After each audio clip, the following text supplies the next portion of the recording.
আসসালামু আলাইকুম প্রিয় দর্শক, দেখেন বাড়িতে না থাকলে বাড়ির কি পরিস্থিতি। ঘুম থেকে উঠেই কোদাল একটা নিয়ে চলে আসছি। এই ক্যানাল দেখেন সকাল থেকে কাটিছি, কি পরিমাণে পানি বেরোচ্ছে এবং উত্তর পাশে কি পরিমাণ ক্ষতি হচ্ছে পানির জন্য। দেখুন, আমরা সুন্দর করে নালটা পরিষ্কার করে দিয়েছি। দেখেন পানির কী স্রোত, পানি দেখেন কীভাবে যাচ্ছে।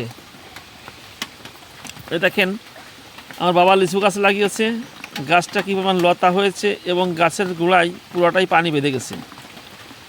শুধু ওই নালটা কাটার অপেক্ষায়, নালটা পরিষ্কার করে দিচ্ছি, এখন এই গাছগুলো সব জেগে যাবে। দেখেন যে কী সুন্দর লিচু গাছ, অথচ গোড়াতে পানি।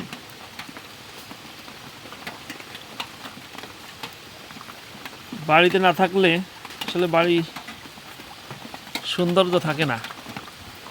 এরম কার কার বাড়িতে অবস্থা অবশ্য জানাবেন। আমি নালটা একটু গভীর করে পরিষ্কার করে দিই, তাহলে উত্তর পাশে যত পানি আছে সব পানি চলে যাবে। এই দেখেন একবার পরিষ্কার হয়েছে নালটা, আর কি পরিমাণ পানির স্রোত দেখেন।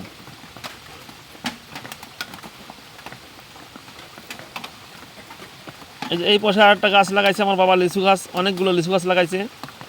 আর দেখেন গাছগুলো অনেক সুন্দর হয়েছে। গাছের গোড়াটা একটু পরিষ্কার করে দিই। বাহ, চমৎকার লাগছে লিচু গাছটা, দেখেছেন? দেখেন নালটা অনেক সুন্দর করে পরিষ্কার করে দিচ্ছি। এই আমার ছোট ভাইয়ের ছেলে, আমার সহযোগী হিসাবে দেখেন আমার সঙ্গে, আমি যেখানে আছি সেখানেই যাচ্ছে। এই দেখেন একটা কাগজি লেবু গাছ, এই দেখেন গোড়ায় পুরা পানি উঠে গেছে, কি পরিমাণে লেবু ধরেছে দেখেন। আসলে বাড়িতে না থাকলে এগুলোর মজা বোঝা যায় না। দেখেন অনেকগুলো হাঁস আছে,